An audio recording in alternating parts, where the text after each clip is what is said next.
आदि पुरुष की रिलीज के बाद इस फिल्म को लेकर एक बड़ा विवाद हो गया है। इस फिल्म में जिस तरह से चरित्रों का चित्रण किया गया है, जिस तरह से इस कहानी को बयां किया गया है, जिस तरह के इस फिल्म में डायलॉग्स इस्तेमाल किए गए हैं, उन सब की खूब आलोचना हो रही है। इस वक्त मेरे साथ मौजूद हैं रामानंद सागर की रामायण में राम का किरदार निभाने वाले अरुण गोविल। उनसे हम जानेंगे कि उन्हें क्या लगता है इस कंट्रोवर्सी के बारे में, जिस तरह से आदि पुरुष में रामायण की कहानी को, इस पौराणिक गाथा को प्रस्तुत किया गया है, उस पर उनकी क्या राय है। आप क्या कुछ कहना चाहेंगे? सब जगह इसकी आलोचना हो रही है, चाहे वो समीक्षक हों, चाहे आम लोग हों। काफी गुस्सा भी देखा जा रहा है लोगों में कि किस तरह से ये इस रामायण को प्रस्तुत किया गया है आदि पुरुष में। आपका टेक क्या है? आप क्या कहना चाहेंगे? फ्रैंकली स्पीकिंग, ऑडियंस ने अपना वर्डिक्ट तो दे दिया है, तो मुझे नहीं लगता कि ऐसे में एक और opinion will matter anything else. काफ़ी कुछ मैंने जितना आज सुबह से सुना है, देखा है, पढ़ा है, लोगों ने, बहुत सारे हमारे मित्रों ने, बहुत सारे लोगों ने कटिंग्स भेजी हैं, जो पोस्ट किए गए हैं वो भेजे हैं। तो बड़ा अजीब सा माहौल हो गया है। कितनी अच्छी हमारी संस्कृति का एक धरोहर है रामायण, हमारी आस्था है, उसको लेकर इस तरह की बातें हुई हैं, इस तरह की चीज़ एक बनकर आई है, तो फ्रैंकली स्पीकिंग मन को ख़राब लगता है, मन को ठेस तो लगती है। श्री राम आज पूरे देश में जहाँ जहाँ भी भारतीय हैं, जहाँ जहाँ भी हिंदू हैं, सभी जगह पर आज श्री राम का इतना वो जय जयकार हो रही है। सब जगह इतना राम मंदिर का निर्माण हो रहा है और ये सारा कुछ हो रहा है। ऐसे में उन किरदारों से, किरदार भी नहीं कह सकते, परमात्मा को आप किरदार कैसे कहेंगे? परमात्मा तो परमात्मा होता है। तो उनका जो स्वरूप हमारे मन में है, उसके खिलाफ जब हमें कुछ और स्वरूप देखने को मिलता है तो हमें ठेस लगती है। बिकॉज आस्था लॉजिक की वस्तु नहीं है। आस्था होती है, जैसे विश्वास होता है। माँ बाप के ऊपर अगर हमारा विश्वास होता है तो वो लॉजिक नहीं होता, हमारे माँ बाप हैं इसलिए विश्वास होता है। तो इसलिए ये हमारे परमात्मा है। तो उनका जो स्वरूप हमें देखने को मिला, वो उससे मन को अच्छा नहीं लगा बिल्कुल भी। फिर मैं ये बताना चाहूँगा आपको, मैंने फिल्म नहीं देखी है, पर जो पीछे जो ट्रेलर रिलीज हुए थे, जो पहला टीजर भी आया था अयोध्या में, भी आया था, उसके बाद ये भी टीम की तरफ से कुछ ऐसा कहा गया था कि भाई इसको हम ठीक कर लेंगे, पर शायद बात बन नहीं पाई मेरा ख्याल, क्योंकि कारण चाहे उसके कुछ भी रहे हों, तो ओवरऑल अच्छा नहीं लगा। रामायण जब 1987 में आई थी रामानंद सागर की, और जिस तरह से लोगों ने उसे पसंद किया, हाथों हाथ लिया, रास्ते खाली हो जाया करते थे, लोग काम करना बंद कर देते थे जब तक रामायण चलती थी, सुबह जब रामायण आती थी टीवी पर। और अब जिस तरह से उसे प्रस्तुत किया गया है, एक आधुनिक अंदाज में प्रस्तुत किया गया है, इसके जो फाइट सीक्वेंसेस हैं, जो जिस तरह से VFX और CGI का, स्पेशल इफेक्ट्स का इस्तेमाल किया गया है, लोग आइडेंटिफाई नहीं कर पा रहे हैं रामायण के साथ, इस वाली रामायण के साथ, आदि पुरुष के साथ। ऐसे में आप क्या कहना चाहेंगे कि क्या इसकी एक पुनर्व्याख्या नहीं होनी चाहिए थी? एक नए अंदाज में नहीं इस कहानी को बयां करना चाहिए था? या अगर आप रामायण की कहानी कह रहे हैं तो उसकी मूल भावना जो है उसके साथ आगे बढ़ना चाहिए था? देखिए, जहाँ तक विजुअल्स की बात है या स्पेशल इफेक्ट्स की बात है, वो उसमें कभी कोई प्रॉब्लम होता नहीं है। वो हमारी मन से या उससे नहीं जुड़े होते, वो हमें देखने को मिलते हैं, हमें अच्छे लगते हैं तो अच्छे लगते हैं, नहीं अच्छे लगते तो नहीं अच्छे लगते। बात उसका नहीं है। बात जो हमारा है वो हमारे चरित्रों की है, कि हमारे चरित्रों को किस तरह से पेश किया गया है उसमें। जो मुझे लगता है जो समस्या है वो वहाँ है, क्योंकि भगवान राम को आप आधुनिक तरीके से, मतलब उनके साथ आधुनिक है क्या? वो आदि भी हैं, अनंत भी हैं। उनके साथ ना आधुनिक जुड़ा है, ना पुराना जुड़ा है, ना पुरातन जुड़ा है। माँ सीता के साथ ना आधुनिक जुड़ा है, ना पुरातन जुड़ा है। आज हनुमान जी को आप ये कैसे कहेंगे कि वो पुराने थे, इन्हें आधुनिक रूप में दिखाना चाहते हैं? नहीं, तो जो स्वरूप उनका चला रहा वही स्वरूप उनको रखना चाहिए था। जहाँ तक टेक्निकल फिनेसी की बात है, टेक्निकल तो आज इतना एडवांसमेंट हो ही रहा है ना। लेकिन जैसा मैंने कहा कि आस्था क्योंकि लॉजिक नहीं होती, संस्कृति उसमें लॉजिक नहीं होता, तो इसलिए वो उसको टेक्निकली आप एडवांस करना चाहेंगे तो वो नहीं होता वो, क्योंकि वो ऐसी वस्तु ही नहीं है जिसे पुराना या नया कहा जाए कभी भी। वो उसका अपना एक अस्तित्व होता है। जैसे परमात्मा के बारे में ये है कि जो अगर हम किसी चीज़ के लिए कभी कभी कह देते हैं कि वो कल था, तो इसका मतलब वो आज नहीं होगा। परमात्मा वैसा नहीं है, परमात्मा था, परमात्मा है। तो आपको लगता है कि जो नई रामायण बनाई गई है आदिपुरुष के माध्यम से, उसमें वो पौराणिकता झलकनी चाहिए थी? वो जो रामायण का जो ओरिजिनल बात पौराणिकता की है ही नहीं। मैं वही कह रहा हूँ, नयापन, आधुनिकता और पौराणिकता चरित्र भगवान के साथ नहीं होता। आप स्पेशल इफेक्ट के साथ वो कर सकते हैं, उसमें कोई प्रॉब्लम नहीं है, ठीक है ना। लेकिन जो अगेन उसकी आत्मा को आपको बरकरार रखना होगा, मूल भावना को उसको बरकरार रखना होगा, रखना चाहिए था। इस फिल्म में जिस तरह से रावण को भी दिखाया गया, रावण को भी जिस तरह से प्रस्तुत किया गया है, 10 सर तो 10 सिर वाले रावण तो थे ही, लेकिन जिस तरह से स्पेशल इफेक्ट्स के माध्यम से दिखाया गया है, जब टीजर आया था तो आंखों के नीचे काजल लगा हुआ था, तो लोगों ने उस पर आपत्ति जताई। रावण को दाढ़ी है, जिस तरह की दाढ़ी है उसे लेके आपत्ति जताई। उनके प्रस्तुतिकरण को लेकर भी, उनके चरित्र चित्रण को लेकर भी काफी विवाद हुआ है। आप क्या कहना चाहेंगे? मुझे बस एक बात बेसिकली नहीं समझ में आई है कि जो स्वरूप हमारे पास है इतने बरसों से, उसमें क्या खराबी थी? वो खराब लगता था वो स्वरूप? उस स्वरूप के साथ हमारी आस्था नहीं थी क्या? क्या हमारी आस्था कम हो रही थी उस स्वरूप में? नहीं। तो नया स्वरूप लेकर इसके साथ एक प्रयोग करने की क्या आवश्यकता क्या थी?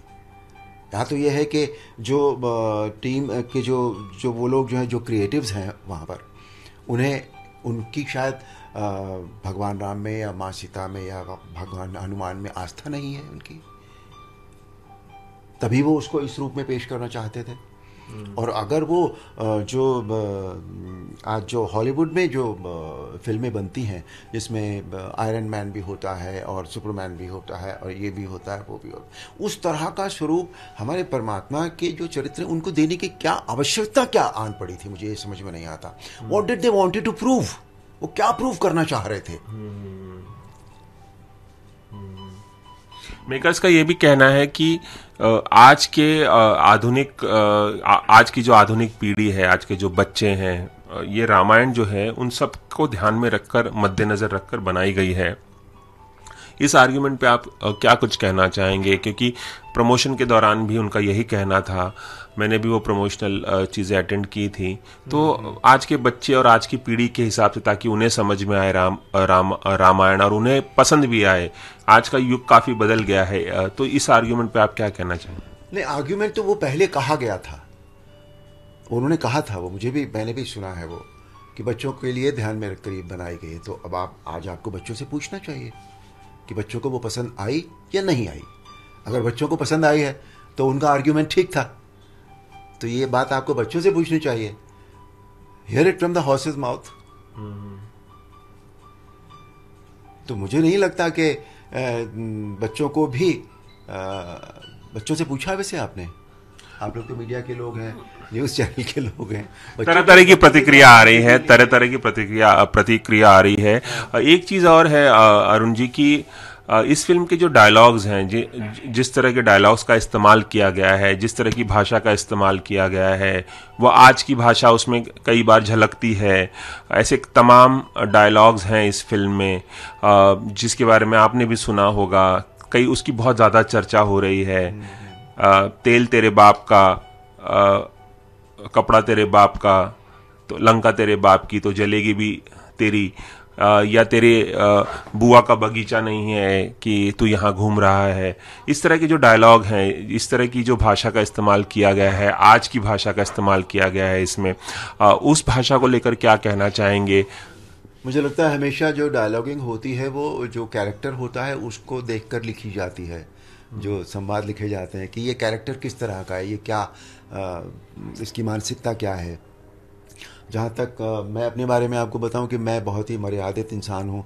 मैं न तो अमर्यादित भाषा का प्रयोग करता हूँ, न अमर्यादित शब्द होते हैं मेरे पास, तो मुझे तो इस तरह की भाषा कभी भी अच्छी नहीं लगती। और अगेन वही वाली बात है कि मूल भावना को क्यों आहत कर रहे हैं आप, उसकी मूल भावना से अलग क्यों हटना चाहते हैं आप। जो सारी प्रॉब्लम हुई है वो उसी बात को लेकर हुई है कि क्या वो पहले वाली चीज़ जो बनी थी, रामानंद सागर जी की जो चीज़ बनी थी, रामानंद सागर जी ने जो रामायण बनाई, जो हम लोगों ने की थी, उसमें कोई खराबी थी? आप उससे अच्छी चीज़ बना कर देते। डेफिनेटली कंपटीशन है, आप अपने आप को प्रूव करना चाहते हैं, ज़रूर कीजिए, बहुत अच्छी बात है। और कंपटीशन हेल्दी होना चाहिए, लेकिन आप किसी रामायण की मूल भावना को आप छोड़कर कहीं और किसी दिशा में चले जा रहे हैं। आप उसे हॉलीवुड की एक कार्टून फिल्म जैसा आपने पेश करना चाहा है। No, it's not done, it's not done. आपको ऐसा लगता है कि मेकर्स को शुरुआत में जो डिस्क्लेमर दिखाया गया है फिल्म के, उसमें कहा गया है कि ज़रूरी नहीं है कि वैसे ये फिल्म वाल्मीकि की रामायण पर आधारित है, लेकिन ज़रूरी नहीं है कि ये वास्तविक रिप्रेजेंटेशन है, काफ़ी छूट भी ली गई है, वो क्लियर हो जाता है डिस्क्लेमर में। लेकिन क्या आपको लगता है कि मेकर्स को और ज़्यादा शोध करने की ज़रूरत थी, रिसर्च करने की ज़रूरत थी रामायण बनाने से पहले, ताकि जिस तरह की बातें रामायण के साथ जुड़ी हुई हैं उसे जस का तस प्रस्तुत किया जाता? आपको लगता है कि रिसर्च में कमी रह गई, शोध में कमी रह गई, ऐसा लगता है कहीं? नहीं, रिसर्च में तो कमी उनकी, जब उन्होंने ये कह दिया कि पूरी तरह से हमने रिप्रेजेंटेशन नहीं किया है पुरानी रामायण का, तो इसका मतलब वो कुछ ना कुछ नया डालना चाहते थे। क्रिएटिव लिबर्टी ली, क्रिएटिव लिबर्टी उन्होंने ली है। वो रिसर्च अगर करना चाहते तो पूरी रिसर्च भी कर सकते थे। रामायण पे तो इतना काम हुआ है, अगर वो उसी तरह से बनाना चाहते थे, पर शायद उनके मन में नहीं था कि उस तरह से पूरा वैसा का वैसा बनाया जाए। वो अपना कुछ इनपुट, जो एक इंडिविजुअल का इनपुट, इंडिविजुअल क्रिएटिव्स का इनपुट होता है, वो शायद वो उसमें डालना चाह रहे थे, वो जिस तरह से वो देखना चाहते थे उसको। बट जो भी वो तो अगर देखना चाहते थे तो वो ठीक प्रूव नहीं हुआ है। लेकिन वो 8 महीने पहले जब इसका टीजर लॉन्च किया गया था अयोध्या में, पिछले साल अक्टूबर में, तो उसके बाद आपने एक वीडियो बनाया था जिसमें तमाम बातें आपने कही थी कि मूल भावना के साथ छेड़छाड़ नहीं करनी चाहिए, मूल स्वरूप के साथ छेड़छाड़ नहीं करनी चाहिए थी। उसके बाद शायद आपने फिल्म के मेकर से भी बातचीत की थी, जहां तक मेरी जानकारी है। किससे बात की थी? और की थी, मेरी बात इंसिडेंटली हुई है उनसे। और किनसे बात हुई थी आपकी? नहीं, नाम जाने दीजिए। अच्छा। पर मेरी मेकर से बात हुई थी और इंसिडेंटली हुई थी, कोई उसका कोई मकसद नहीं था बेसिकली। तो आपने कोई सुझाव दिया था उनको? Direct my opinion basically. तो मैंने उसमें कहा था कि देखिए, मैं जहाँ तक मेरी अपनी राय है, मैं बहुत इस मामले में, जहाँ तक आस्था का प्रश्न है, मेरी संस्कृति का प्रश्न है या मेरी मौलिकता का प्रश्न है, वहाँ मैं कंजर्वेटिव हूँ। मैं लिबर्टी नहीं लेना चाहता उसमें। और मैं क्यों लूँ लिबर्टी, जब मैं अपने इस एहसास से, इस विचार से पूर्णतः संतुष्ट हूँ। हम नए की तरफ तभी भागते हैं ना जब हम पुराने से असंतुष्ट होते हैं, तब हम नया कुछ और ढूंढते हैं। तो मैं इससे संतुष्ट हूँ, तो मैं कंजर्वेटिव हूँ बिल्कुल। मेरे मन में जो भगवान का जो स्वरूप है, जो हनुमान जी का स्वरूप है, जो भगवान राम का स्वरूप है, जो इमेज है, मुझे वही अच्छी लगती है, मैं उसी को देखना चाहूँ। तो आपने मेकर से, ओम राउत से क्या कुछ कहा था, कुछ सुझाव दिया था आपने टीजर आने के बाद? सुझाव नहीं होता। देखिए, वो ये लोग इतना काम कर चुके हैं, इतना काम करते हैं, इतनी बड़ी फिल्म बनाई है। मैंने सुना 600 करोड़ रुपए की फिल्म है। नहीं, वो आंकड़ा गलत है। 600, हाँ, वो गलत। जितने भी कई 100 करोड़ की फिल्म होगी वो, तो इतना बड़ा काम उन्होंने किया है, इतनी फिल्में वो पहले भी बना चुके हैं। तो वो उनकी अपने सोचना है। मेरा सुझाव देने का न तो कोई अर्थ बनता है। उन्होंने मेरी ओपिनियन मांगी थी कि आपको कैसा लगता है, हाँ। क्या सोचते हैं आप इस बारे में, तो मैंने वो बता दिया था उनको। हाँ, मेरे सुझाव देने से तो कोई मतलब नहीं होता। हर आदमी अपनी चीज अपने हिसाब से बनाता है, अपने हिसाब से सोचता है। बताना चाहेंगे आपने उस दौरान क्या कहा था उन्हें? नहीं, इन चीजों में जाने का रवि कोई मतलब नहीं है बिल्कुल भी, समझे ना। पर बेसिक यह है कि मतलब आई डोंट नो क्या सोचकर बनाई थी उन्होंने, मुझे बात समझ में नहीं आई। अच्छा अरुण जी, एक बात और बताइए कि आपका जो राम का जो किरदार है, रामायण के राम का जो किरदार है, वो प्रभास ने, साउथ के जो के बहुत बड़े सुपरस्टार माने जाते हैं, प्रभास ने निभाया है। सीता का किरदार कृति सैनन ने निभाया है, जो दीपिका चिकलिया ने निभाया था रामायण में। राम और सीता का अवतार कैसा लगा आपको? नहीं, as far as there these actors are concern, they have done well. इसमें कोई दो राय नहीं है। अच्छे एक्टर्स हैं, इतने एक्सपीरियंस्ड एक्टर्स हैं, उन्होंने अच्छा काम किया है। लेकिन मुझे लगता है कि अब अगर उनको कोई पर्टिकुलर गेटअप उनको दिया गया है तो वो क्रिएटिव्स का काम होता है। देखिए, उसमें मुझे नहीं लगता कि वो एक्टर की लिबर्टी होती है कि वो किस तरह का गेटअप लेना चाहता है। जो डायरेक्टर या क्रिएटिव्स कहते हैं वो होता तो वही है। फिर दूसरी बात, मुझे क्या लगता है कि इस तरह के किरदार करने के लिए वो एक्टर्स को लेना चाहिए जिनकी इमेज अभी तक इन कैरेक्टर्स के बहुत ज्यादा खिलाफ न रही हो। समझे ना? तो वो शायद नहीं हुआ है, तो उस वजह से भी प्रॉब्लम्स आई हैं। आगे और भी रामायण पर आधारित फिल्में बनेंगी। एक तो चर्चा है दंगल फेम जो नितेश तिवारी हैं, वो भी बनाने वाले हैं। आगे के मेकर्स के लिए आप कुछ सुझाव देना चाहेंगे जो रामायण बनाने की ख्वाहिश रखते हैं, जो काम कर रहे हैं उस पर? जब भी वो रामायण के ऊपर काम करें, उसकी मूल भावना को बिल्कुल ध्यान में रखें। और कहते हैं कि जो हमारे एक्सपीरियंसेस हैं उनसे हम बहुत सारी चीज़ें सीखते हैं, तो उनको भी इस बात का ध्यान ज़रूर रखना चाहिए।